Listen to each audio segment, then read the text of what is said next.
오늘 말씀은 제목은 그는 흥하여야 하겠고 나는 쇠하여야 하리라. 요한복음 3장 22절부터 36절까지 말씀으로 같이 나누도록 하겠습니다. 여러분, 지난주 저희가 나눴던 말씀 기억하시나요? 지난주에 예수님께서 니고데모에게 허락하신 아주 놀라운 말씀을 제가 나누었습니다.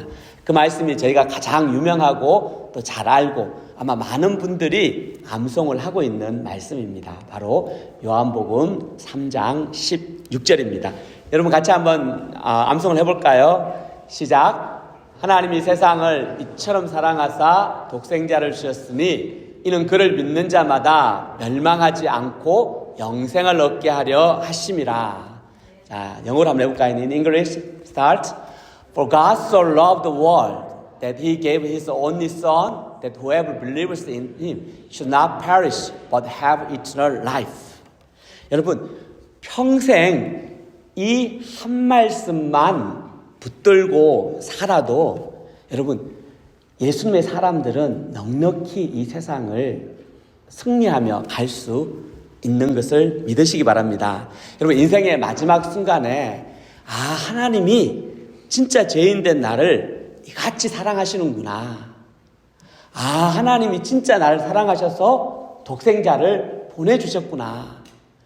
하나님이 진짜 사랑하셔서 누구든지 예수를 믿기만 하면은 더 이상 망하는 인생이 아니고 영원한 생명, 이 생명을 얻게 되는구나. 이것을 깨달으면 여러분, 인생에 이것보다 복이 없습니다. 여러분, 인생의 제일 마지막 스테이지에 이것을 깨달아도 복이 있지만 사실은 더 복된 거는 오늘 이 시간 이 자리에서 이 말씀을 여러분 깨닫는 겁니다. 하나님이 계시는구나. 그리고 하나님이 나를 이처럼 사랑하시는구나. 여러분, 이 인생이 저와 여러분에게 있기를 기도합니다. 여러분, 우리 옆에 보면서 좀 축복해 주십시오. 어떻게 축복하냐면요, 하나님은 당신을 사랑하십니다. 한번 해볼까요? 하나님은 당신을 사랑하십니다. 하나님은 당신을 사랑하십니다. 인상을 쓰고 사랑하십니다면 사랑이 도망가죠. 인상 쓰지 마시고요, 인상을 확 피면서 진짜 하나님이 당신을 사랑하십니다. 그리고 없으면 하나님이 어떻게 해요? 나를 쭉 안고 하나님이 나를 사랑한다. God loves me. 이렇게 자기한테 이야기를 합니다. 오늘 말씀은요, 지난주에 이어서 오늘 말씀은 이제 침례 요한에 관한 이야기를 함께 나누기를 원합니다. 예수님, 우리가 지금 매일 말씀 묵상을 이제 누가복음 하죠. 누가복음에 침례 요한에 관한 이야기가 나오는 걸 보고 제가 어제 큰 감동을 받았습니다. 하나님이 미리 세팅을 해주시는구나. 이 침례 요한은요, 예수님의 선두주자라고 이야기를 합니다. 선두주자는 앞에서 나가는 사람을 말합니다. 그래서 예수님이 오시기 전에 이 침례 요한이 사람들의 마음을 준비하고 또 광야에 외치는 자의 소리로서 그 역할을 합니다. 그렇지만 침례 요한은 자신에게 쏟아지는 모든 것들을 자기가 받지 않고 예수님께 영광을 돌려야 됩니다. 그래서 그는 흥하여야겠고 나는 쇠하여야 하리라. 이 말씀을 하게 됩니다. 오늘 이 말씀을 통해서요, 예수를 믿는 사람, 특히 예수님을 따르고 하나님을 섬기는 사람들이 가져야 될 자세를 함께 배우기를 원합니다. 다 같이 한번 22절 한번 봐주세요. 22절 같이 한번 읽어보겠습니다. 시작. 그 후에 예수께서 제자들과 유대 땅으로 가서 거기 함께 유하시며 침례를 베푸시더라. 아멘. 예수님이 니고데모를 만난 이후에 제자들과 함께 유대 땅, 보통 예수님이 북부 갈릴리 지역에서 사역을 하시다가 유대 땅은 예루살렘이 있는 근처를 말합니다. 그 유대 땅으로 가서 그곳에서 아마 스테이를 하시면서 제자들과 함께 침례를 베풀었다라고 기록을 하고 있습니다. 여러분, 예수님과 제자들이 베푼 침례가 혹시 무엇인지 아시나요? 저희 리빙스톤 교회가 침례 교회라고 부릅니다. 이 침례는 헬라어로 보면은 뵙타이저, 여기에서 이제 영어 뵙티즘이 이제 넘어온 단어인데, 원래 이 말 자체의 뜻이 물에 들어간다는 뜻이에요. 물을 뿌린다는 의미보다는 원래 어원 자체가 물에 이제 들어갔다가 나온다, 이런 의미로 사용되는 단어입니다. 신약 성경에는 이 침례 요한이 등장하면서 이 단어가 나타나는데요. 이 침례 요한이 언제 베풀었냐면요, 이 마가복음 1장 4절에 보면요, 이 요한이 광야에서 제 사함을 받게 하는 회개의 침례를 전파했다라고 기록을 하고 있습니다. 무슨 이야기냐면요, 이 침례를 할 때 그냥 물에 들어가는 게 중요한 게 아니고 먼저 뭐 한다? 회개하는 거예요. 회개하고 그 회개의 증거로 침례를 받도록 하는 거예요. 물에 들어갔다 나오는 게 우리가 수영장에 가면 그냥 그렇게 하잖아요. 근데 그게 중요한 게 아니고 침례하기 전에, 물에 들어가기 전에 자기 죄를 회개하는 거예요. 마태복음 3장 6절에도 보면요, 사람들이 자기 죄를 고백하는 거예요. 자기 죄를 회개하는 거죠. 그리고 나서 침례를 받도록 합니다. 즉 침례는 자기 죄를 고백하고 자기 죄를 회개할 때, 그때 이제 침례를 받게 됩니다. 그래서 그러므로 침례 받는 사람은 하나님 앞에서요, 하나님 앞에서 내가 죄인이구나 라고 죄인됨을 먼저 인정을 하고, 또 물에 들어갔다 나옴으로 말미암아 자기의 죄가 깨끗하게 씻었다는 것을 증명을 하는 식으로 이제 침례를 받게 됩니다. 근데 이 침례가 예수님이 십자가와 부활 사건을 지나서는요, 이 침례 제자들이 침례에 관한 의미가 새롭게 와닿고 그것을 더 깊이 이해하는 모습을 보게 됩니다. 그래서 로마서 6장 3절 4절에 보면요, 우리 바울이 이 침례 사건을 이제 설명을 하면서 이런 이야기를 합니다. 우리 같이 한번 읽어볼게요. 로마서 6장 3절 4절 같이 한번 읽어보겠습니다. 시작. 무릇 그리스도 예수와 합하여 침례를 받은 우리는 그의 죽으심과 합하여 침례를 받은 줄을 알지 못하느니라. 그러므로 우리가 그의 죽으심과 합하여 침례를 받음으로 그와 함께 장사되었나니 이는 아버지의 영광으로 말미암아 그리스도를 죽은 자 가운데 살리심과 같이 우리로 또한 새 생명 가운데서 행하게 하려 하심이라. 아멘. 이게 무슨 말이냐면요, 예수 그리스도와 연합해서 침례를 받는다는 거예요. 예수님이 십자가에서 죽으셨잖아요. 그래서 물은 세상을 상징하는 겁니다. 그래서 물에 들어간다는 말은 예수께서 십자가에 죽으신 것처럼 나도 죽는 것을 상징하는 거예요. 그리고 죽음에서 끝이 아니라 물에서 올라올 때 예수님이 십자가에서 죽고 끝이 아니고 부활하셨잖아요. 그 부활의 의미로 물에서 다시 올라올 때 내가 예수와 함께 다시 살아간다는 걸 말하는 거예요.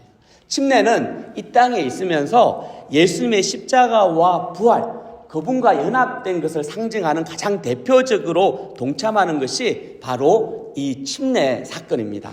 이 침례의 기초가 바로 죄인된 나를 위해서 십자가에 죽으시고 부활하신 예수 그리스도를 향한 믿음이기 때문입니다. 그래서 침례를 누가 받냐면 아무나 받는 게 아니고요, Believers Baptism이라는 표현을 써요. 자기 죄를 회개하고 믿는 사람들이 침례를 받는 거예요. 왜? 내가 회개하지도 않고 내가 믿지도 않는데 침례를 받으면 그게 nothing working이에요. 아무것도 아닌 거예요.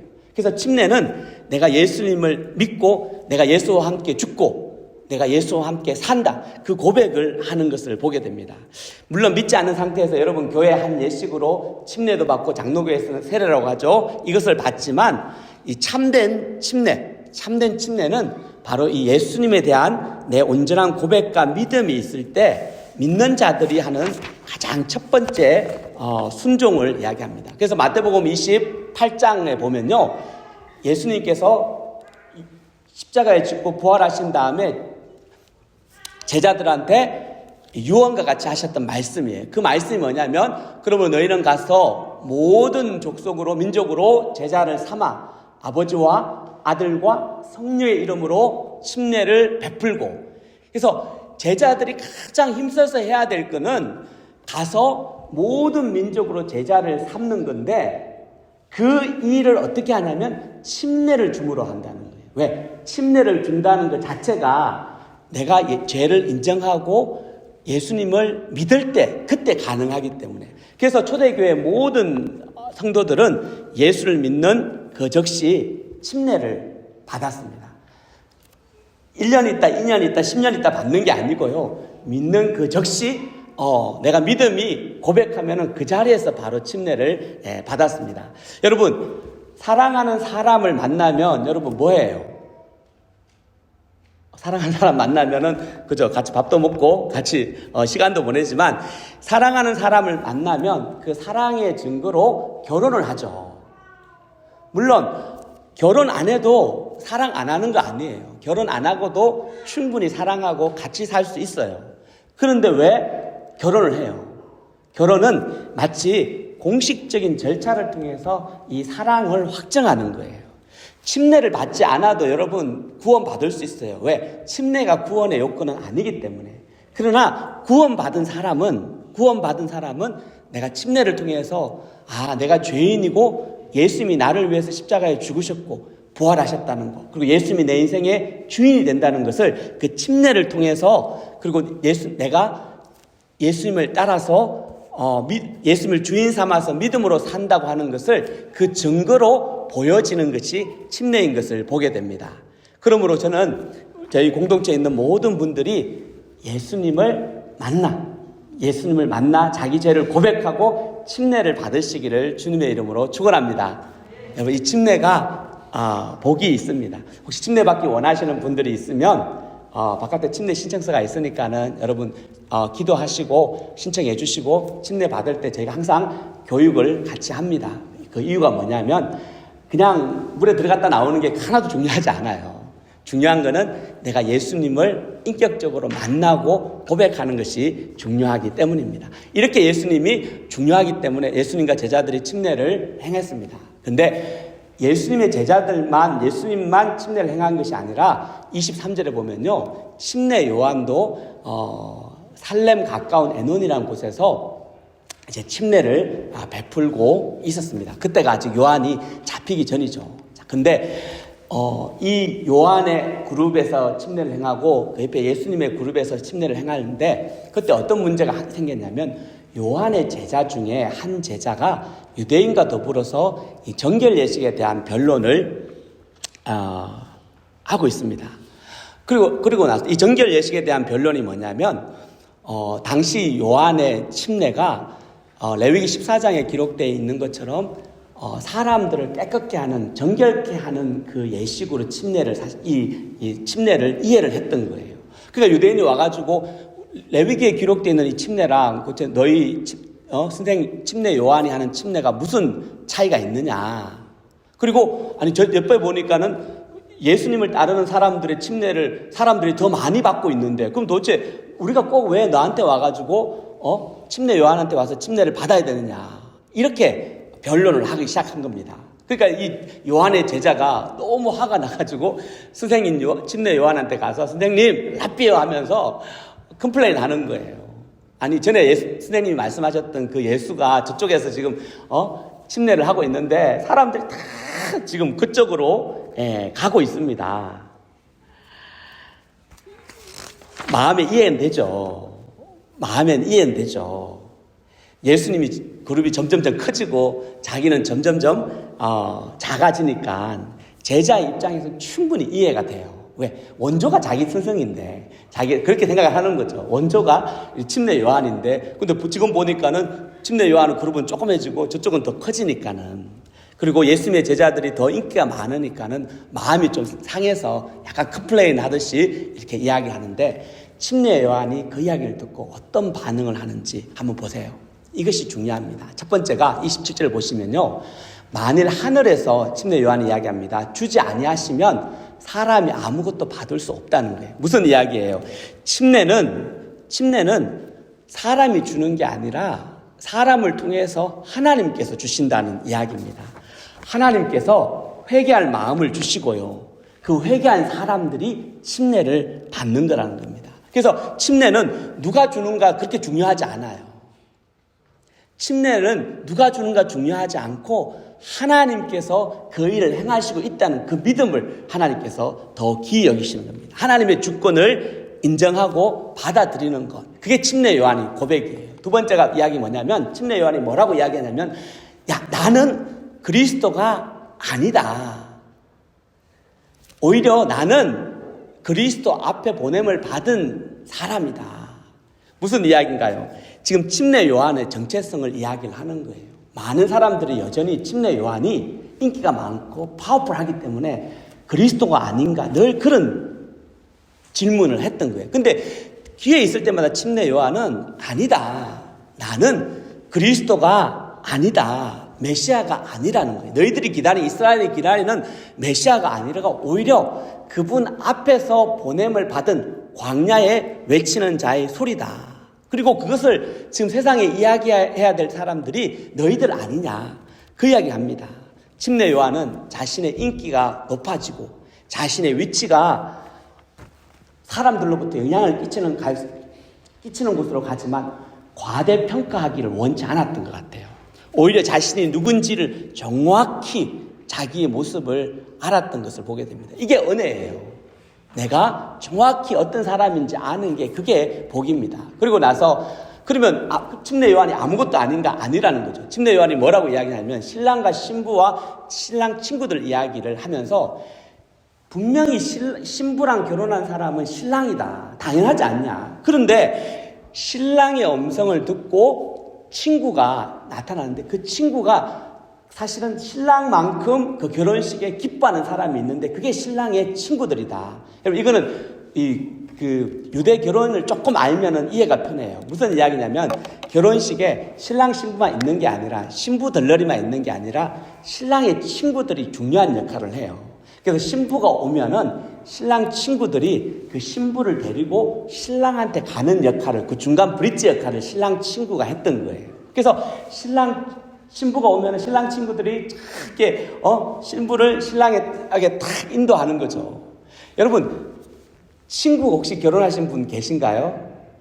자기 중에 혹시 친구 왼수 말고 친구가 결혼을 하면 여러분 저도 제 대학교 친구가 이제 결혼을 할 때 당연히 이제 결혼식에 가죠. 특성도 하고 다 하는데 친구가 결혼하는데 얼마나 마음이 기쁜지요 몰라요.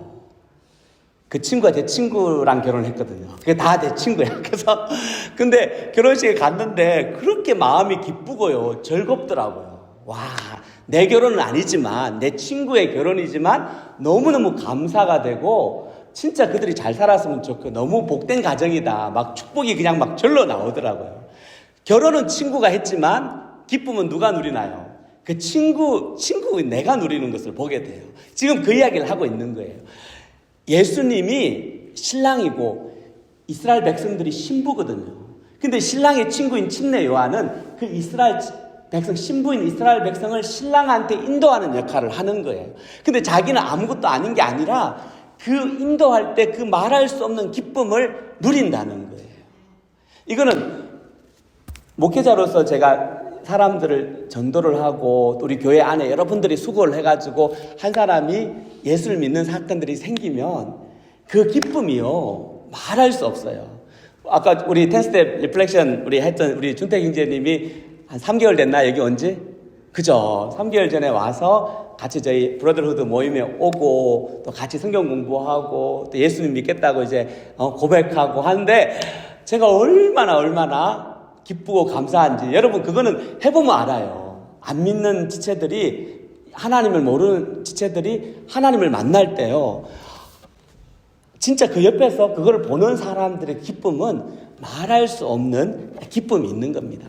침례 요한이 제자들한테 위로를 하는 거예요. 아니다. 내가 없어지는 게 아니라 큰 기쁨이 있다. 자, 그러면서 마지막으로 뭐라고 하시냐면요. 20절 30절 같이 한번 읽어볼게요. 시작. 그는 흥하여야 하겠고 나는 쇠하여야 하리라. 그는 흥하여야 하겠고 나는 쇠하여야 하리라. 아멘. 여러분 이것이 예수를 믿는 사람들, 하나님을 섬기는 일꾼들이 가져야 될 가장 기본적인 자세예요. 여러분, 신앙생활이나 교회 생활은 많은 일들과 봉사로 이루어져 있어요. 자신의 시간을 들이고 자신의 물질과 열정을 들여서 사실은 섬기고 봉사해요. 너무너무 귀한 일이에요. 여러분 잘 모르시면 주일 아침마다 그 학생들 라이드 하려고 지금 차를 움직이시는 분이 거의 한 10분 정도가 돼요. 아침마다 정신이 없어요. 근데 그 수고와 열심이요, 너무너무 귀하죠.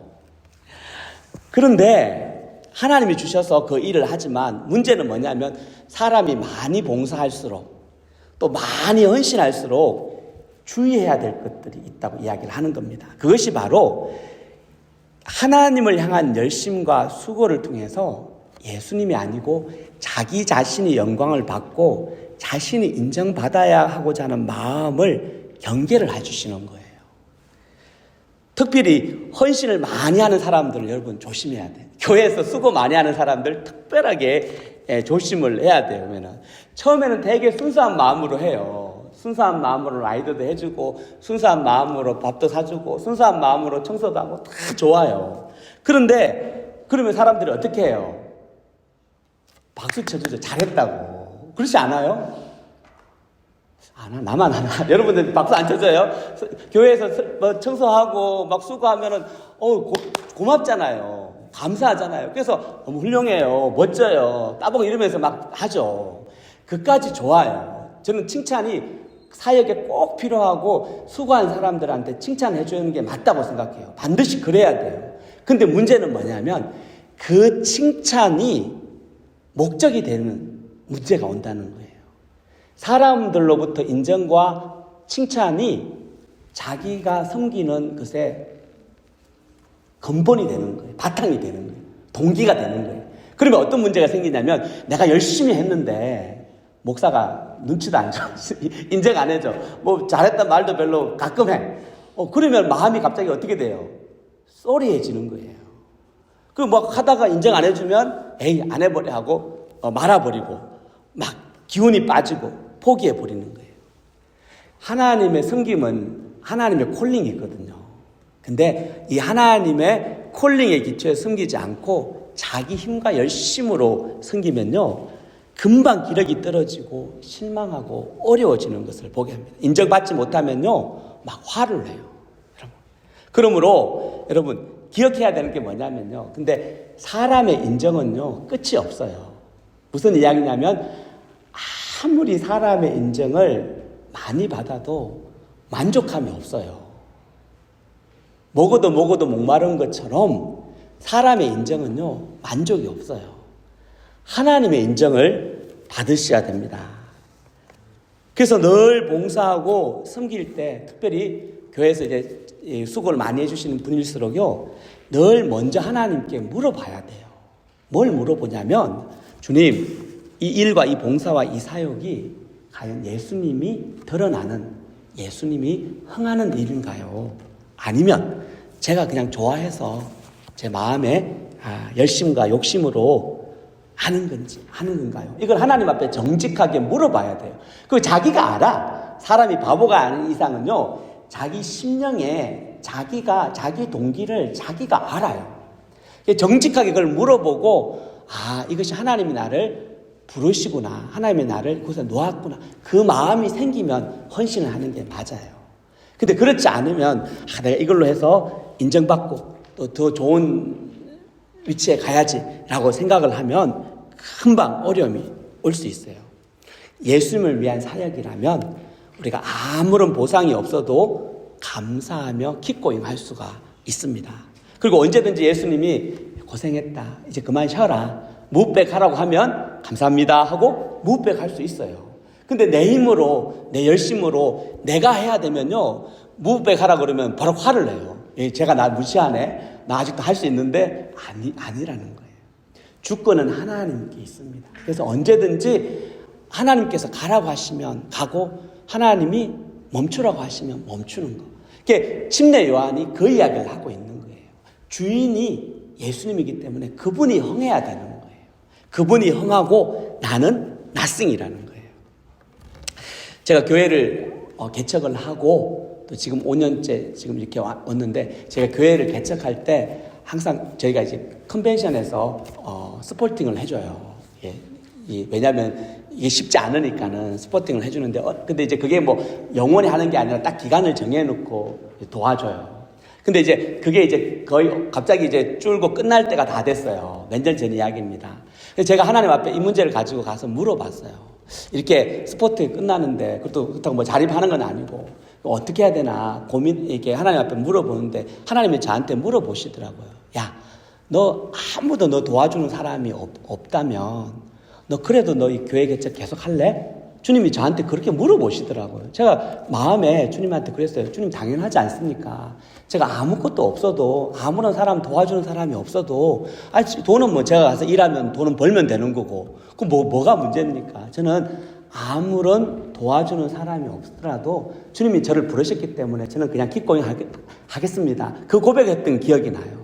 시간이 지나서 물론 그 다 정리가 되고 내가 가만히 생각을 한번 해보니까요, 주님이 그때 했던 그 기도를 되게 기쁘게 받으셨다는 걸 제가 깨닫게 되더라고요. 하나님이 불렀기 때문에 누가 옆에서 도와주든지, 누가 옆에서 안 도와주든지, 누가 옆에서 인커리지를 하든지, 아니면 누가 옆에서 디스커리지 하든지 상관없이 예수님만이 증거되기 때문에 나는 nothing이다. 그 마음을 할 수 있다는 것을 발견을 하게 됩니다. 그러므로 우리가 예수님만이 드러나는 이 침례 요한의 고백이 제 고백이 되고 주님을 위해서 수고하고 애쓰는 여러분들의 고백이 되시기를 기도합니다. 근데 재밌는 건요, 이 역설이 있어요. 여러분, 예수님만 흥하고 나는 nothing이 되고 예수님만 정의하면은 그 일꾼들 침례 요한은 없어지는가, 그렇게 생각할 수 있죠. 여러분, 아닌 거예요. 이게 왜 그러냐면은 이 마태복음 11장 11절에 보면 예수님이 뭐라고 이야기를 해주시냐면, 여자가 낳은 자 중에 침례 요한보다 큰 자가 없다라고 이야기하죠. 무슨 이야기예요? 이 세상에 태어난 사람 중에, 여자가 낳은 사람들 중에 침례 요한보다 더 위대한 사람은 없다. 예수님이 나는 흥하고 그는 흥하고 나는 쇠하여야 되겠다는 그 침례 요한을 높여주시는 거예요. 베드로전서 5장 6절에도 마찬가지예요. 겸손하면 하나님이 어떻게 해요? 때가 되면 높여주시는 거예요. 우리의 하나님의 백성들의 자세는요, 무조건 겸손하게 내려가서 섬기는 거예요. 땅으로 내려가면 내려갈수록요, 때가 되면 주님이 쫙 알아서 때 되면 올려주셔요. 안 올려주셔도 괜찮아. 그건 뭐 주님 나라에 가면 올려주실 거니까는. 근데 중요한 건 뭐냐면은, 하나님이 앞에 겸손하게 또 나는 nothing이라고 고백하는 사람들을 예수님이요, 절대로 그냥 두지 않으시는 거예요. 오히려 그런 사람들을 더 높여주시는 거예요. 왜? 그런 사람들은 더 많은 일을 해도 교만해서 넘어지지 않거든요. 왜 하나님이 침례 요한을 쓰셨겠어요? 그는 하나님이 흥하고 예수가 흥하고 나는 쇠하여야 되겠다는 그 마음을 늘 가지고 있기 때문에 이 사람한테 마음껏 부어줘도 문제가 안 생기는 거예요. 그런데 나도 흥하고 다른 사람은 모르겠고 나는 흥해야 되겠다라고 생각하는 사람은요, 하나님이 막으셔요. 왜? 그 흥하면 흥할수록 그 사람이 망하는 길을 걸어가기 때문에. 그래서 침례 요한이 그 일을 해주는 거예요. 예수가 흥하고 자신을 쇠하다. 여러분, 왜 끊임없이 여러분 성경에 어떤 문제가 나오면 고민을 해봐야 돼요. 왜 그랬을까? 여러분, 왜 예수님이 흥하고 우리는, 침례 요한은, 또 저희들은 다 쇠해야 되는가? 디크리즈, 줄어들어야 되는가? 여러분, 그 이야기를 해주시는 게 바로 31절부터 36절까지입니다. 31절 보시면요, 예수님이 누구시냐면 위로부터 오시는 이는 만물 위에 계시는 분이라고 이야기를 하시는 거예요. 예수님은 만물 위에 계시는 분, 곧 하늘과 땅의 모든 권세를 가진 통치자라는 것을 침례 요한이 고백을 하고 있는 거예요. 왜 예수님이 흥해야 되냐면, 예수님이 바로 하늘과 땅의 모든 권세를 가지고 있는 분이기 때문에 그래요. 그리고 32절에 보면요, 예수님께서 증언하는 것은 아무 이야기를 하는 게 아니라 그분이 보고 들은 것, 진리만을 정언한, 참된 진리만을 정언하시는 분이라는 거예요. 그의 정언을, 그 예수님께서 하시는 그 정언을 받는 사람은요, 어떤 사람이냐면 하나님이 인정하시는 사람이라. 왜? 진리를 받아들이는 사람이기 때문에. 그래서 진리를 선포하는 예수님만이 흥하여야 되는 거예요. 세 번째는 예수님이 누구시냐면요, 하나님이 보내신 사람으로서 하나님의 말씀을 하시는 분이라는 거예요. 하나님의 말씀은, 예수님의 말씀은 하나님의 말씀인 거죠. 왜냐하면은 하나님이 성령을 통해서 그 말씀이 하나님의 말씀인 것을 증언해 주기 때문에 그래요. 그래서 하나님의 말씀은요, 예수의 말씀은 공한 메아리 같이 흩어지는 게 아니고요, 반드시 삶의 현장에서 역사 가운데서 그 말씀이 그대로 이루어지는 거예요. 너희는 먼저 그의 나라와 의를 구하라. 그리하면 이 모든 것이 너에게 더하시리라. 예수님께서 말씀하신 거예요. 그 말씀이 그대로 어떻게 된다? 이루어지는 거예요. 여러분들 중에 아무든지요, 먼저 그의 나라와 의를 한번 구해보세요. 진짜 하나님이 이 모든 것을 더하시지 않으신지를 내가 경험을 하게 돼요. 진리의 말씀을 전하시는 분이기 때문에 예수님이 흥해야 되는 거예요. 그리고 마지막으로 왜 예수님이 흥해야 되냐면요, 아들을 믿는 자에게 뭘 주신다? 영생을 주시기 때문에 그래요. 예수님은 영생을 선물로 주시는 분이시기 때문에 그래요. 침례 요한 아니에요. 제자들 아니에요. 이 땅에 어느 누구도 인생들에게 영원한 생명, 영생을 주는 이는 없어요. 오직 예수님만이 이 영생을 주시는 분이기 때문에 그 영생, 생명을 주시는 그 예수님만이 높임을 받아야 되는 거예요. 그 예수님만이 증거가 되어야 되는 거예요. 사람은 사라져요. 저도 마찬가지예요. 사람은 사라지지만 오직 하나님의 영원하신 말씀, 그 말씀을 하신 예수 그리스도만이 남는 거예요. 그래서 예수님만이 흥하고 예수님만이 증거되고 예수님만이 높임을 받으셔야 되는 것입니다. 할렐루야. 교회는 이 예수님의 놀라운 구원의 역사, 이 영생을 전하는 공동체입니다. 그래서 예수님이 점점 흥하고 예수님이 점점점 드러날 때 그것이 진짜 교회의 모양입니다. 예수님만이 높일 때요, 교회 안에 사람의 주인 되지 않아요. 사람에 의해서 교회가 움직이지 않고 예수님이 주인 될 때, 예수님만이 증거될 때, 그때 교회가 교회로서의 역할을 다 하게 되는 겁니다. 여러분, 결론을 맺도록 하겠습니다. 여러분, 예수님과 제자들이 침례를 베푸신 이유는 이 침례가 예수와 함께 죽고 예수와 함께 사는 복음을 상징하기 때문입니다. 침례는 순종의 표시며 침례를 통해서 우리가 하나님의 자녀요, 하나님의 백성인 것을 정건합니다. 침례는 믿는 자들의 신앙 고백입니다. 침례 요한은 이것을 알았기 때문에 예수가 흥하고 또 자기는 새하예라고 고백을 합니다. 우리 신앙생활에서, 우리 삶에서요, 나는 없어지고 오직 예수님만이 흥할 때, 여러분, 우리가 없어지는 게 아니에요. 신랑 친구의 기쁨이 우리에게 있고요, 그리고 낮아지는 자를 하나님이 때가 되면 높이시는 것을 여러분 경험을 하시게 됩니다. 왜 예수가 흥해야 되냐면 예수님만이 영생을 주시는 유일한 구원자이시기 때문입니다. 여러분, 이 한 주 이 예수님을 기억하고요, 내 삶에서 점점점 예수가 왕이 드러나는, 그리고 나는 점점점 사라지는 그런 한 주 되시기를 주님의 이름으로 축복합니다. 우리 이 시간 같이 기도하기 원합니다. 하나님이 주시는 말씀을 가지고 내 삶 가운데 예수님이 점점 드러나는 사건, 일들이 무엇인지, 또 내가 한 주 동안 어떻게 하면 이 예수가 드러날지 같이 이 시간 같이 기도합니다. 네, 하나님 아버지 감사하고 감사합니다. 이 시간